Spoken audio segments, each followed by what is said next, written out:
എല്ലാവർക്കും ഗ്രാനി മാർക്കറ്റിൻ്റെ മറ്റൊരു വീഡിയോയിലേക്ക് സ്വാഗതം. ഇന്ന് നമ്മൾ എടുത്തിരിക്കുന്ന ഒരു പൊസിഷനാണിത്.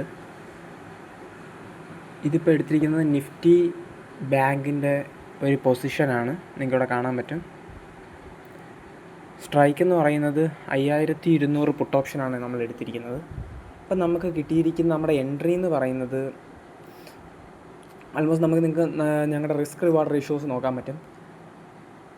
നമ്മൾ പ്രീവിയസ് ഡേ CPRലാണ് നമ്മൾ ടാർഗറ്റ് സെറ്റ് ചെയ്തത്. നമ്മുടെ സ്റ്റോപ്പ് ലോസ് അതിന് താഴെയുള്ള ഒരു ഡെയിലി റെസിസ്റ്റൻസിലാണ് നമ്മൾ സ്റ്റോപ്പ് ലോസ് കീപ്പ് ചെയ്തത്. ആൾമോസ്റ്റ് ഒരു 60% നമ്മൾ ടാർഗറ്റ് ക്യാപ്ചർ ചെയ്തു. 64% അത് നമ്മുടെ ഗ്രാനി മാർക്കറ്റിൻ്റെ ഗ്രൂപ്പിൽ അപ്ഡേറ്റ് ചെയ്തിട്ടുണ്ട്. നമ്മുടെ എൻട്രി പൊസിഷൻ നമ്മൾ കൃത്യമായിട്ട് കൊടുത്തിട്ടുണ്ടായിരുന്നു ഗ്രൂപ്പിൽ. അതിന് ശേഷമുള്ള മാർക്കറ്റിൽ അതിൻ്റെ അപ്ഡേറ്റുകളും കൊടുത്തിട്ടുണ്ടായിരുന്നു. ആൾമോസ്റ്റ് ഒരു 10 ആയപ്പോൾ സമയത്താണ് ആ പൊസിഷൻ ക്രിയേറ്റ് ആയത്. അതിനുശേഷം ഒരു ആൾമോസ്റ്റ് ഒരു 2 മണിയോടെ നമ്മൾ നമ്മുടെ പൊസിഷൻ എക്സിറ്റ് ചെയ്യുകയും ചെയ്തിട്ടുണ്ടായിരുന്നു. നമ്മൾ ടാർഗറ്റ് അച്ചീവ് ചെയ്തത് നമ്മൾ മെൻഷൻ ചെയ്തിട്ടുണ്ടായിരുന്നു നമ്മുടെ ഗ്രാനി മാർക്കറ്റ് ഗ്രൂപ്പിൽ. കൂടുതൽ അപ്ഡേറ്റ്സിന് വേണ്ടി നിങ്ങൾക്ക് അവിടെ ജോയിൻ ചെയ്യാം. ഫ്രീ ഓപ്പൺ ടെലിഗ്രാം ഗ്രൂപ്പാണ്. ഇപ്പം നമുക്ക് അതിൻ്റെ ലോജിക്ക് നോക്കാം.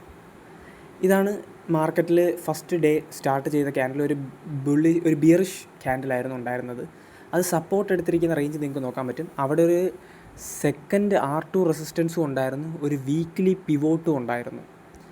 ഒരു വീക്ക്ലി റെസിസ്റ്റൻസും ഉണ്ടായിരുന്നു. ഓക്കെ, ആ ബ്ലൂ ആണ് വീക്ക്ലി റെസിസ്റ്റൻസ്. വീക്ക്ലി സപ്പോർട്ടിലും സപ്പോർട്ട് എടുത്തു. അതുകൂടാതെ R2 സപ്പോർട്ടിലും സപ്പോർട്ട് എടുത്തു. ആ സമയത്താണ് നമ്മളൊരു എൻട്രി പ്ലാൻ ചെയ്തത്.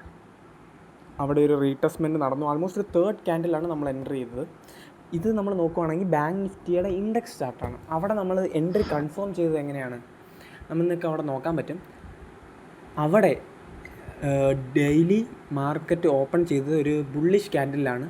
പക്ഷേ നിങ്ങൾക്ക് അവിടെ ശ്രദ്ധിച്ച് കഴിഞ്ഞാൽ അറിയാൻ പറ്റും, ആ ക്യാൻഡിൽ മുകളിൽ റെസിസ്റ്റൻസിൽ ടച്ച് ചെയ്തിട്ടാണ് തിരിച്ച് താഴേക്ക് വന്നത്.